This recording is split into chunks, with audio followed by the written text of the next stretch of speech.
Buona giornata e ben ritrovati con 7 in punto, trasmissione che apre come ogni giorno la pagina informativa di Telepadova 7 Gold, un'ora assieme, un'ora con due ospiti, divisa anche questa volta in due parti. Questa prima parte, dedicata al basket, ci permette di dare innanzitutto il buongiorno ad Andrea Mazzon. Buongiorno. Coach, ben trovato. Ciao Stefano. Buona giornata Andrea. Grazie. L'occasione appunto di stare assieme e parlare un po' di pallacanestro, un'occasione sfuggita di poco l'altro giorno poter avere assieme Mauro Procaccini, coach della Famiglia Schio, e anche te per parlare di una doppia esperienza, ma ci permette appunto di tornare sull'argomento, insomma di allenare, cosa vuol dire allenare in Italia, ma allenare anche con esperienze particolari all'estero, e tu ne sai ben qualcosa. Anche se più volte nella tua carriera, ormai quanti anni hai fatto la tua carriera all'estero? 8 o ho contato male?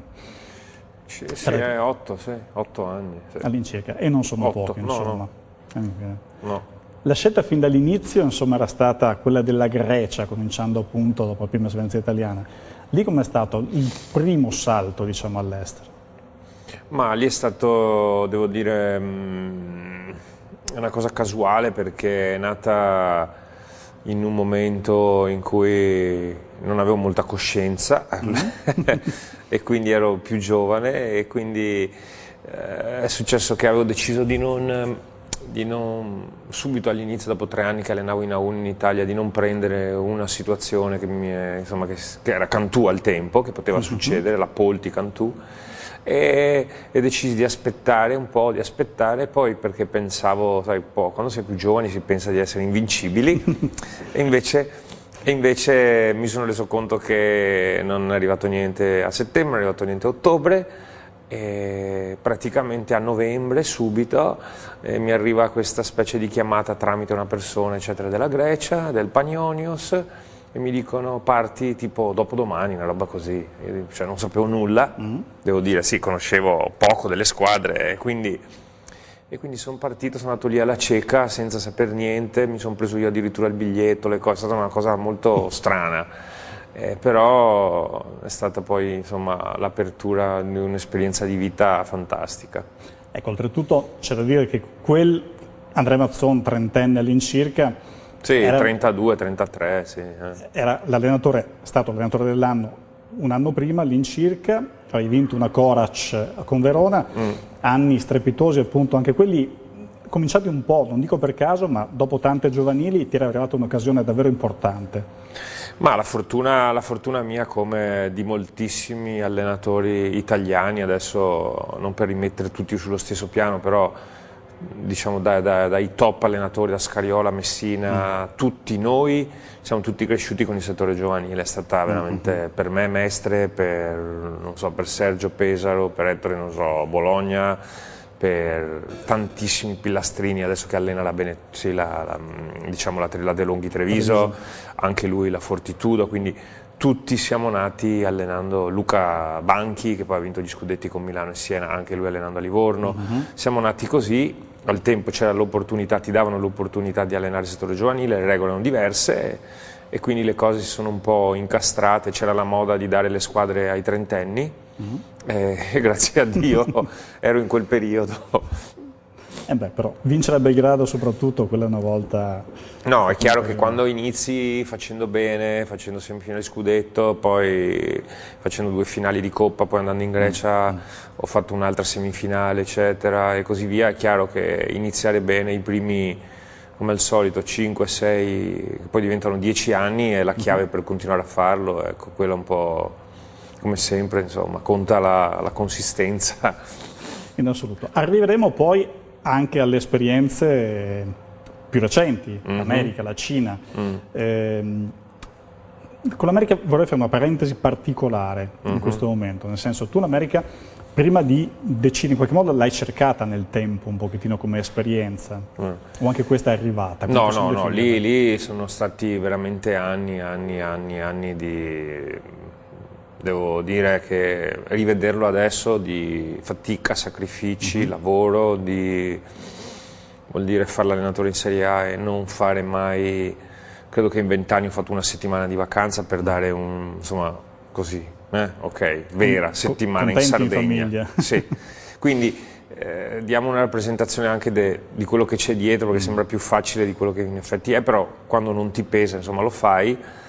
E la cosa dell'America è nata fin da ragazzo. La storia è un po', diciamo, lunga, nel senso un po' come la vicinanza al basket americano, come ho imparato così ad apprezzare alcune cose, eccetera, quindi le cose che sono nate quasi da bambino. Il primo viaggio in America è stato di turismo o è stato no, il primo viaggio è stato praticamente finito tipo dopo la maturità, e lì è stato tipo che tutti chiedevano la macchina, la moto, le cose così, e io ho chiesto un biglietto aperto per Venezia e New York, me lo ricordo ancora, e sono stato via da solo. Mia mamma adesso lo saprà adesso, accidenti, non lo sapeva, pensava che avessi un amico lì o qualcuno, non avevo nessuno, e sono stato in giro cost to cost, così proprio da solo, così. Questa è nata la cosa un po' così. Ma niente, questa cosa dell'America è nata andando a vedere tante cose, conoscendo tanta gente, e chiaramente ho sempre sognato di arrivare ad allenare o fare parte di una franchigia NBA, eccetera, però è sempre difficilissimo per un europeo, per un italiano poi ancora di più, e quindi lavoro dopo lavoro, un anno sono stato lì avanti e indietro, non lo so, sono andato avanti 10 volte, e fin tanto che così mi hanno dato questa opportunità qua, e diciamo promettendomi che avrei fatto questi, tra virgolette, 2 anni di gavetta per poi diventare il capo allenatore poi della D-League, che è la squadra dei Sixers. Quindi ho lavorato con i Philadelphia 76ers, eccetera, tutte queste cose, ho allenato la squadra della D-League. E invece poi chiaramente l'NBA è una cosa un po' strana, perché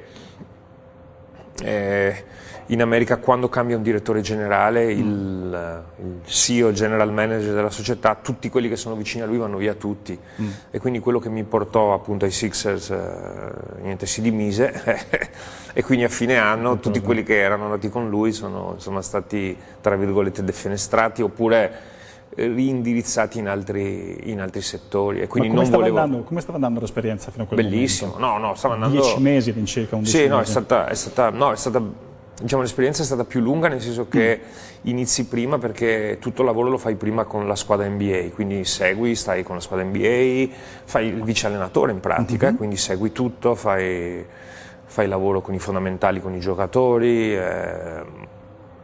Adesso devo dire, tanti giocatori magari in Europa, in Italia non sono famosissimi, però devo dire prime scelte NBA, Jim Embiid, cioè giocatori, non so, Okafor, giocatori pazzeschi, e quindi lavori, poi ti fai tutto il training camp, diciamo il ritiro, no? Con la squadra NBA, stai con loro per un altro mese e poi dopo ti trasferisci con la squadra di League. La cosa bella appunto di Philadelphia è che le due squadre sono molto vicine, sono a 40 minuti, quindi praticamente i giocatori che si infortunavano con la squadra NBA venivano a allenarsi con noi, tutte cose un po', quindi lavoravi con loro, andavi contatto lì, continuo, stavi in palestra con loro, quindi tutte cose così. Poi finiti i circa 6 mesi con la D-League, ritornavi appunto con la squadra NBA, continuavi a lavorare e così basta. Questa è stata veramente, a livello tecnico, a livello delle cose che impari, sono veramente rimasto colpito, perché dedizione, lavoro, cioè è incredibile, basta solo metterlo in pratica, in futuro speriamo insomma di metterlo in pratica. Definiamolo così, tu ci sei arrivato da italiano o ci sei arrivato da europeo? In questo senso qua, Ettore Messina per esempio la sua grande esperienza avuta in Italia, ma poi ovviamente si è affermato a Mosca, si è affermato con Real, con la nazionale e con tutto. Ma questa è una buona domanda, non me la sono mai chiesta, però credo. Come sono visti complessivamente? Allora,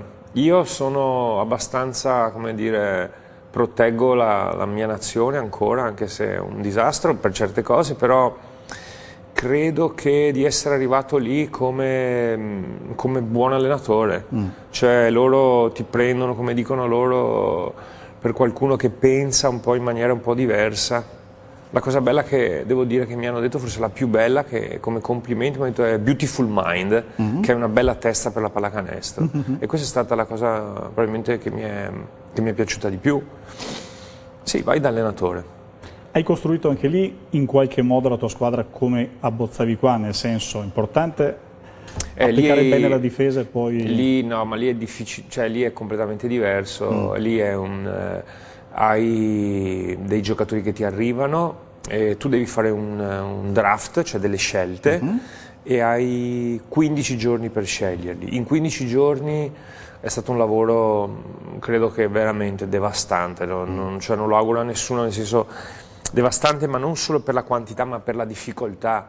Dovevi vedere, abbiamo visto, io credo, più di 3.000 giocatori. Addirittura? Sì. In quanti voi? Eravamo in 4. In 4? Sì. Cioè la cosa, devo dire... Come fai a scegliere con...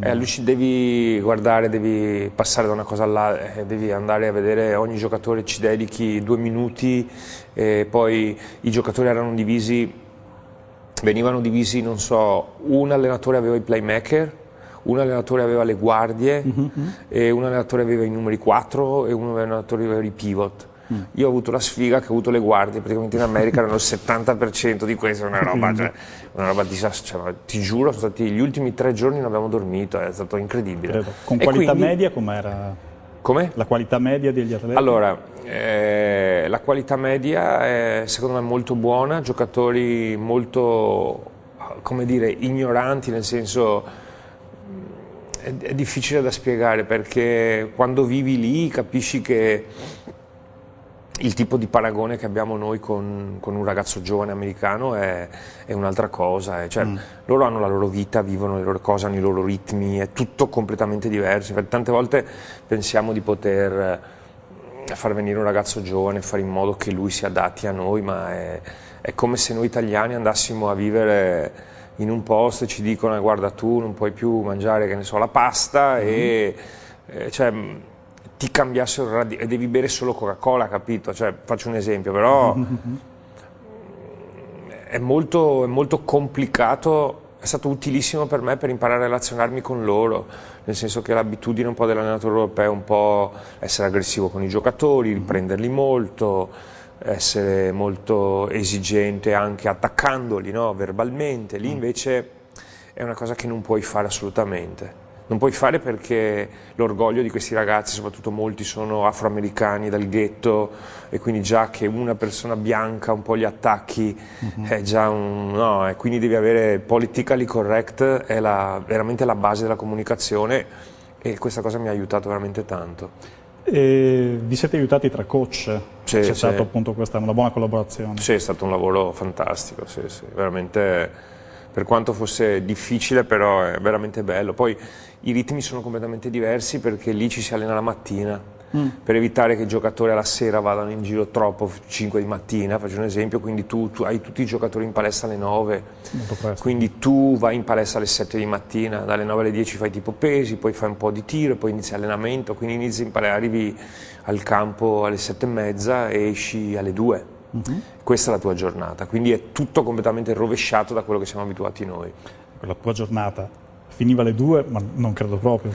No, diciamo no, non finiva alle 2, nel senso che quando ci allenavamo, diciamo, a Filadelfia era comodo, perché dentro c'era la cucina, c'era la cosa, c'era tutto, quindi ti facevano da mangiare, cioè, bellissimo. Quindi poi andavo a casa, ti preparavi i video, le cose, e poi... Però la giornata era completamente diversa, poi capisci perché lì mangiano alle 5:30, alle 6 alla sera, cioè concentrata in quel modo. È fatta così, perché poi la mattina tutti si alzano nettamente prima di quanto facciamo noi, oltre ad essere dei lavoratori pazzeschi, perché hanno dei ritmi di lavoro che sono, secondo me, alienanti. Ti chiedevo della visione da italiano prima, perché è applicata per la Cina. Sostanzialmente poi, finita questa esperienza, ti è arrivata una chiamata come primo italiano, sostanzialmente, coach italiano, a allenare in Cina. Ma in questo caso come americano, secondo te, o l'esperienza forse ha aiutato perché, in qualche modo? Certo, il discorso che facevo parte, appunto, 2 anni lì, l'NBA, questa cosa qua mi ha aiutato moltissimo. È stata quella la chiave per poi arrivare lì, anche se poi la scelta mia è stata che sono stato magari in parecchi posti tanti anni, non so, a Napoli 3 anni, alla Reyer quasi 5, a Verona 8, quindi il discorso di una continuità mi ha dato un po' una mano lì, però chiaro, è ovvio che aver fatto parte così di una franchigia NBA è chiaro, ha aiutato. Diciamo che io ho scelto di andare là per due motivi fondamentali. Uno è stata la vera curiosità di vedere qualcosa di diverso, perché non sono mai stato appassionato dell'Oriente e non ho avuto mai nessuna grande attrazione. E la seconda perché volevo misurarmi su una cosa diversa e che quindi realmente mi ha attirato. Poi è chiaro che tutte le cose sono completamente diverse di là, poi Certo. cioè, è un'altra realtà, ecco. Alla fine da fuori ti sembra diversa da quello che è. Ti cito alcune parole dette l'altro giorno da Mauro Procaccini, che ha condiviso con te in un'altra sede appunto 4 mesi all'incirca di esperienza cinese, del fatto che le cose potevano anche andare bene, ma sostanzialmente lui, chiedo poi se anche a te è successo qualcosa del genere, ha trovato una sorta di padre padrone che in qualche modo influiva un po' troppo sulle scelte del coach e altre cose. A te sono capitate situazioni di questo tipo? No, a me è capitato uguale, nel senso che, ed è per quello che credo che è chiaro che poi non si può dire mai, no? Nel senso che è ovvio che in quei posti pagano in maniera diversa rispetto al resto del mondo, che tutti sono attratti perché possono fare un campionato di 6 mesi pagati tanto di più, i giocatori parlo, gli allenatori, tutti. Però per me la prima parte è stata perfetta perché siamo stati veramente bene, abbiamo vinto un torneo in Malesia, siamo andati in giro, siamo stati veramente bene. Poi ho fatto le prime 2 partite e le prime 2 partite, ti dico, perse una all'ultimo secondo e una all'overtime, cioè una cosa incredibile, e la nuova tipo sponsor proprietà così ha cambiato i 2 stranieri senza nemmeno chiedere niente, così. E sono incredibili su questa cosa qua, sono realmente, non vorrei adesso entrare in un fatto di politica, però la vecchia concezione, come dire, del comunismo dittatoriale, ecco, vogliamo dirlo, non, non italico, lì è veramente esasperata, è una cosa, è fortissima, questa è una cosa che sembra che non ci sia ma c'è. E quindi la decisione è comunque di chi è proprietario, di chi mette i soldi e questa cosa è obiettivamente disastrosa, ecco. Poi ci sono regole comunque assurde, lì non esiste il mercato, non c'è, nessuna squadra può comprare giocatori da un'altra, quindi tutto rimane a te, tutto è realmente una concezione totalmente comunista. Quindi è anche difficile in quest'ottica uno sviluppo abbastanza rapido, secondo te? Sì, è difficilissimo. È difficile perché... Pur con i soldi, pur con... Sì, ma i soldi sono ridicoli per quello che spendono, per quello che fanno, però è molto difficile perché hanno delle regole che, te ne cito 2 per non annoiarti, ma che sono incredibili. Allora, i giocatori cinesi prima dell'inizio del campionato devono passare un test fisico per essere iscritti all'NBA cinese, la CBA, un test di forza di panca, di bench press, no? Devono fare delle ripetute assurde, delle cose tipo di squat, cioè accovacciarsi con un peso sulle spalle, e sono 4, scusami, un test navetta di corsa e un test di tiro. Se i giocatori non passano questi test non hanno la licenza. Allora, questi test sono delle cose che andavano bene probabilmente nella Russia del 1950, cioè delle cose che non hanno logica, non hanno logica. E i giocatori devono passarle, quindi i giocatori si concentrano per passare questa cosa qua, perché i giocatori lì appartengono alla società, hanno 5 anni di contratto e poi possono essere rinnovati per altri 5, quindi sono dei lavoratori come uno lavora in una banca, loro vanno a lavorare lì, non hanno nessuna emozione, questo è il vero problema. E la cosa che poi poverine le squadre rende tutto molto più difficile, che tu, sebbene hai degli stranieri fortissimi, che puoi prendere Carlos Boozer dall'NBA, puoi prendere giocatori pazzeschi e non puoi usarli, nel senso che tu hai 2 giocatori NBA, puoi avere Michael Jordan oppure LeBron James, però LeBron James con un altro giocatore non possono mai giocare più di 2 quarti insieme, quindi nel primo quarto devi giocare per con le regole. Con uno solo, nel primo e nel quarto quarto gioca un solo straniero e nel terzo e quarto, nel secondo e nel terzo solo 2. Quindi questa cosa è demenziale, quindi solo chi ha i giocatori cinesi forti, e sono sempre le prime 4 squadre che sono Shanghai e bla bla bla bla, possono farcela, il resto non ce la faranno mai. Da questo partiremo per la seconda parte di chiacchierata con Andrea Mazzon qui a 7 in punto, tra pochi istanti.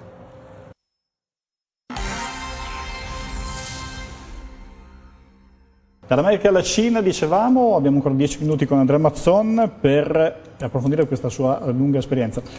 Abbiamo capito già abbastanza dai racconti, insomma, che l'America certamente è stata un'esperienza fantastica, la Cina un'esperienza da fare, ma indubbiamente per 1000 motivi anche loro direttamente di organizzazione, insomma, un po' più complicata. Cos'è che ha lasciato di più sostanzialmente in te questi 2 anni lunghi all'estero?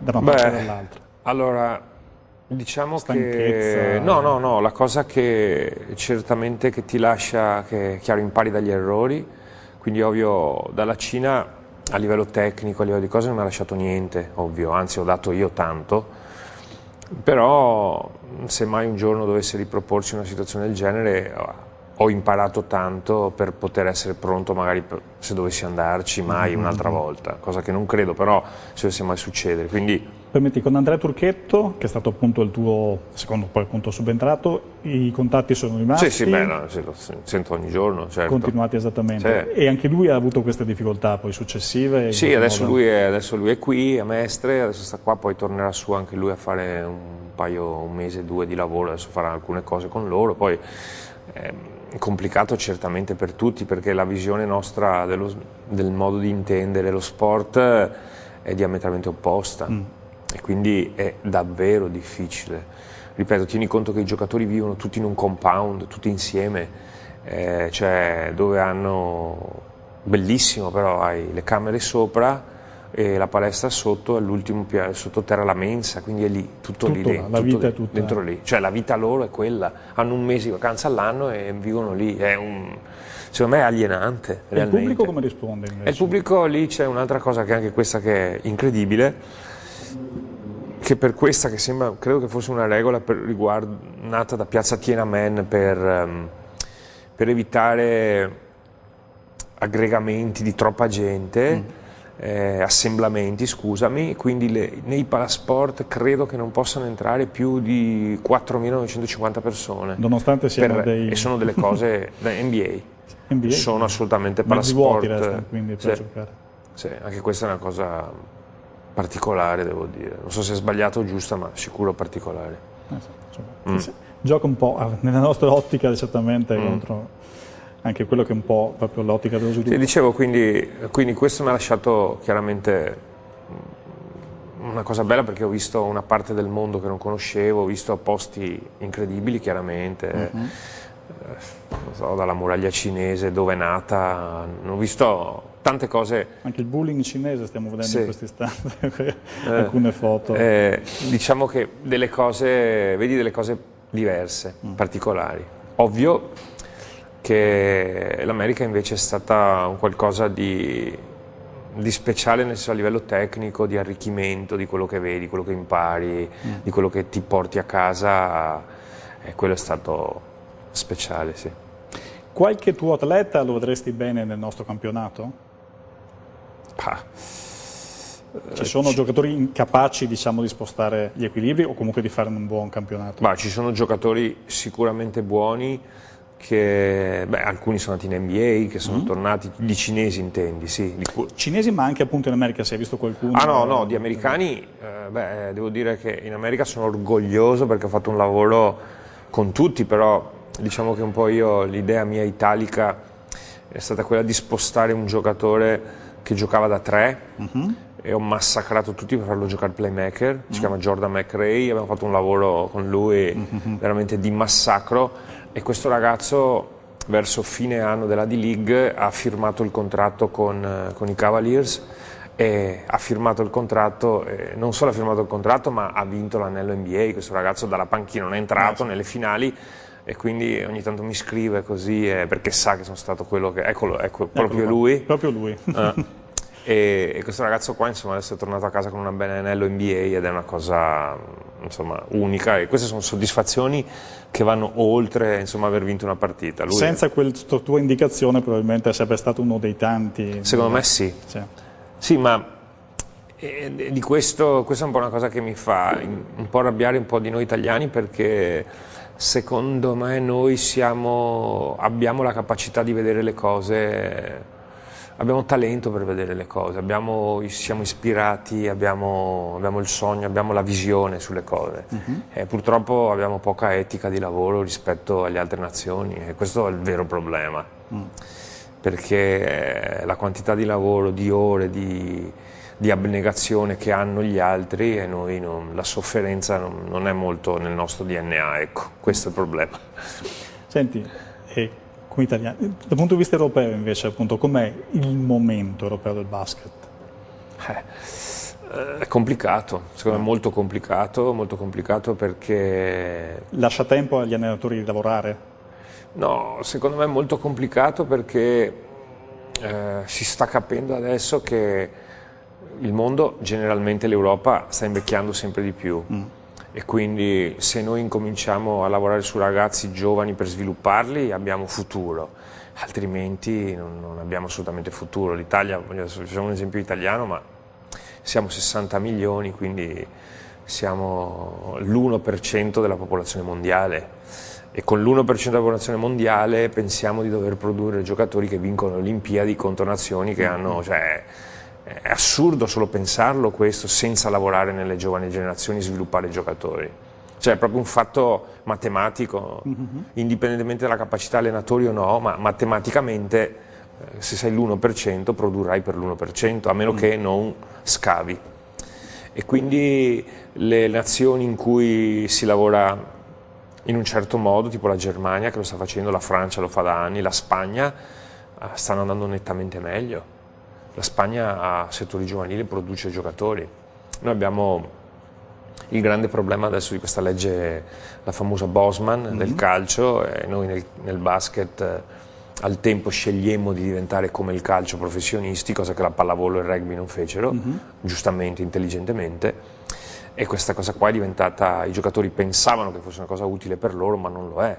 Non lo è perché le società non investono più i soldi che si investivano una volta per sviluppare un giocatore, perché tanto il giocatore non ti appartiene, ti può andare via, lo perdi, quindi i parametri che ti danno, cioè se poi tu lo dai a un altro ti ritornano dei soldi, sono chiaramente meno di quello che tu hai investito, quindi adesso la pallacanestro è uno sport quasi in perdita, quindi chi lo fa, se trovi delle persone come appunto la famiglia Benetton, oppure chiaramente Brugnaro a Venezia, trovi gente che dice ok, quest'anno ci rimetto 5 milioni di euro, se trovi qualcuno che ogni anno vuole rimetterceli, allora fai sport, altrimenti non ce la puoi fare.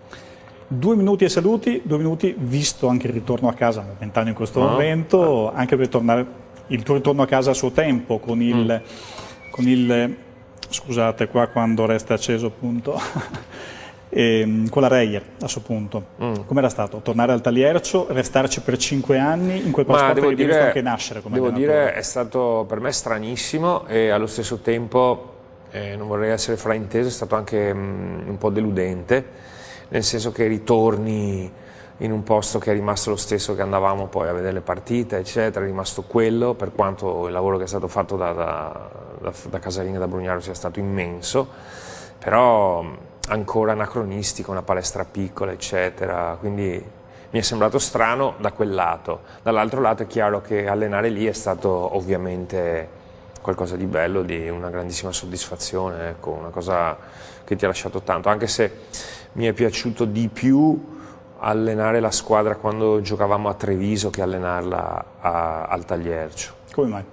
Ma perché ero abituato e sono abituato a palasport, magari giocando le coppe, eccetera, palasport veri, grandi, ecco, mi sembra più campi veri, insomma, il Tagliercio lo vedo una cosa vecchia, ecco, adesso ci servirebbe un vero palasport che rappresenti, insomma, tutta la provincia di Venezia, una cosa, mi sembra incredibile che dal 70, adesso non mi ricordo, proprio 76, 76. Appunto, quindi cioè, stiamo parlando di una cosa assurda. Non parliamo dello stadio, per cui sì. si torna addirittura ai 49 come progetti, insomma, per no, cui appunto. evidentemente c'è dentro. Andrea Manzon, il secondo allenatore italiano, poi Ettore Messina, giusto come numero di finali europee, affrontate. Verona si ricorda, la Corac vinta, si ricorda anche una mano rotta se non sbaglio quel sì, giorno. Sì, ma quella è un'altra, quella rotta.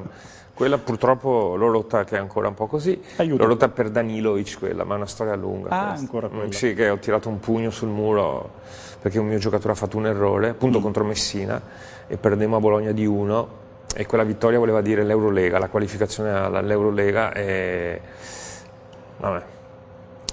Andò. Sì. Il mio giocatore americano mi disse: i muri non si spostano, aveva ragione. Confermato. Grazie Andrea Mazzone, sei stato con noi. Grazie. A presto appunto con altri grandi progetti. L'estero ancora, c'è ancora qualche prurito da togliersi tra America, Cina o altri continenti? L'altro giorno a pranzo ero con degli amici e dicevo che l'unica cosa che mi manca adesso è l'Oceania. Quindi l'Australia, ecco, se ci fosse qualcosa in Australia, andare a visitarla non mi dispiacerebbe. No, scherzi a parte. Mi piacerebbe assolutamente riprendere un percorso qui e ricostruire una cosa in Italia, mi piacerebbe rifarlo in un certo modo sicuramente. Si fa dall'inizio di campionato o si può anche cominciare? No, secondo me bisogna iniziarlo a inizio campionato, sì. Se si può, ecco, se ti vogliono soprattutto. Grazie Andrea Mazzone. Grazie. Buona giornata e a voi tra poco la seconda parte di 7 in punto.